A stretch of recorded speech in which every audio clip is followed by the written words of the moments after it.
Namaskara. Good morning to all of you. Sri D.K. Shivkumarji, Deputy Chief Minister, Ambassador Eric Garcetti, Consul General Christopher Hodge, Ms. Lisa Brown, ministers, members of parliament, distinguished guests, friends from the media. It's a great day today for Bengaluru, for India-US relations. And some weeks ago, Ambassador Garcetti told me that it was feasible to open this consulate before he relinquishes his responsibility. And he was wondering whether it would be possible for me to join him. And I told him that I wouldn't miss it for the world. And there are a number of reasons for that. First, a long personal association with Bengaluru. I first came here in 1962. My grandparents lived here. I did a little bit of my schooling here. I was telling the ambassador when I joined the government, had I joined the domestic service, I would have been an officer of the Karnataka cadre. I actually did my district training in Belgaum, in Chikori. So for me, there was a strong personal commitment to ensure that the American consulate was finally established here. The second reason was an equally long association with the United States and our relations with that country. And it's not as old as Bengaluru, but it's still been now 45 years of association. And somehow to me, the fact that an American consulate was not there in Bengaluru was a gap, something missing in the relationship. But I also reflected on the future of our ties. And it's something I would like to talk about a little later. And when I envision where we are going, our ties are going, our cooperation is going, I think Bengaluru has such an important place, Karnataka has such an important place, that again, it was for me an imperative that there is a permanent resident presence of American diplomats in this town. So as you can see, there was my own enthusiasm to get this done. And I must say, to give due credit to the people of Bengaluru and their representatives, especially the members of parliament, for the last 5 years as minister, I don't think there was a single occasion I came to this city and somebody didn't stand up and say, so when is that consulate coming? So I was actually sitting this morning and looking back at every visit I have done in the last 5 years, and every visit that issue came up. And every time I would tell them very truthfully that, look, I'm trying my best. So, it was from really, I would say, the cross-section of the society. It was from business, it was from the tech world, it was from academics, it was from people you would meet in a restaurant saying, go get that consulate done. I think it has been something long in waiting, one which I believe Bengaluru more than legitimately deserved and expected. But what happened in 2023, as Ambassador Garcetti said, was we were preparing for a Prime Minister's visit. And we had just, I think, finished Secretary Blinken's visit, if my memory serves me right. And Prime Minister Modi, when we were looking at what we could be doing for the visit, actually brought up this issue and said, well, I really think people need to get this consulate done. But Ambassador Garcetti didn't tell you the full story. So I told him, you get Bengaluru done and I'll get you Los Angeles done. And which is his hometown. So we will be opening our consulate in Los Angeles also fairly soon. Now, a consulate serves many purposes. Obviously, a big part of it is to facilitate travel. So I do want to remind people how important that is today in terms of, obviously in terms of business, in terms of professional commitments, but also in terms of the expectations that people have of their lives and of the relationships that they maintain in a very globalized era. I was checking figures and was very glad to see that last year the RPO Bengaluru issued 883,000 passports.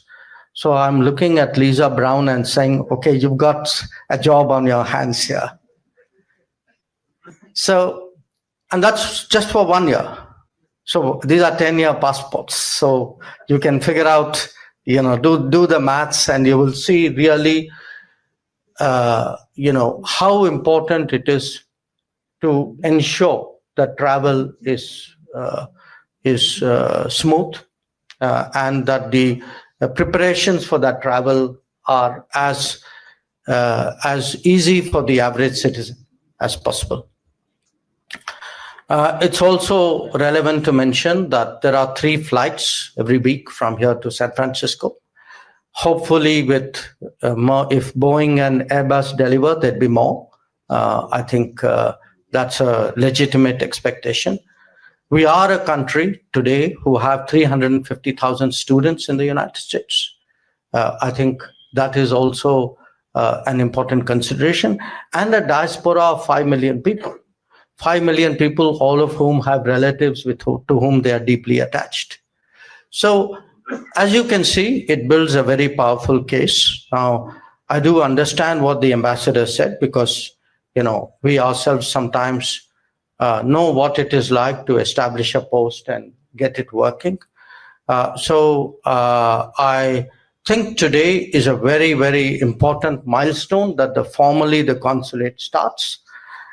And regarding the, how soon you can start visa operations, I just realized that this was my talking point number 1 with Secretary Rubio when I go and see him.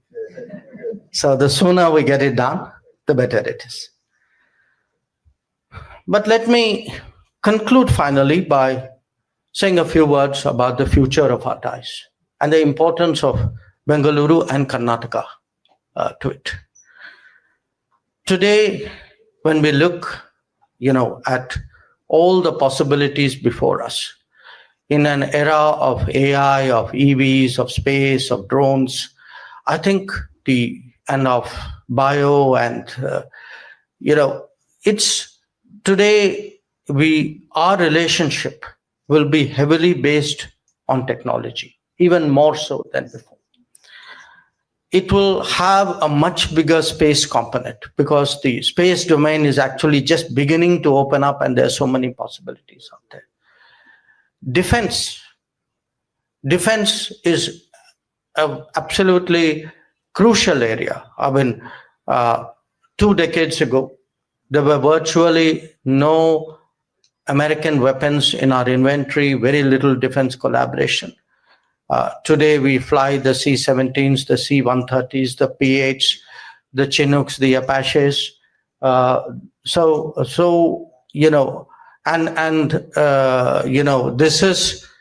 This is the town of HAL. In fact, it was HAL which first brought my family to this town. So when I look at tech, space, defense, I think the case for actually a stronger presence and leveraging the capabilities of Bengaluru and Karnataka become that much stronger. The second is actually education and research. And with the new education policy, I think the vistas for educational cooperation have also opened up. So I would very much hope to see collaborative campuses and exchange of students and a stronger American education presence in this region. Then there are the realities of the international economy. The fact is that supply chains are undergoing a transformation. I expect this to, I think not I, but I think all of us expect this transformation to accelerate in the coming days. And as that happens, along with it on the digital side, there is a much greater emphasis on trust and transparency. So today, trusted supply chains will really become key to strategic partnerships. And there, I see a great future for India and the United States. And I think in that future, obviously, Bengaluru will also have a salient part. So in many ways today, I think the formal opening of this consulate is one more sign that we are overcoming the hesitations of history. I do believe today it is within our grasp, within the realm of possibility, that we realize more fully the potential of India-US relations. I think to realize that potential, it is important that Bengaluru too realize its potential in the relationship. And finally, I am given to understand that this is the 12th foreign consulate in the city. So welcome to the first dozen.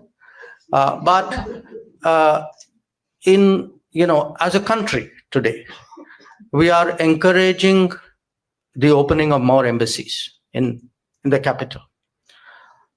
It's part of our deeper engagement with the world. But along with that, we are also encouraging more embassies to open consulates.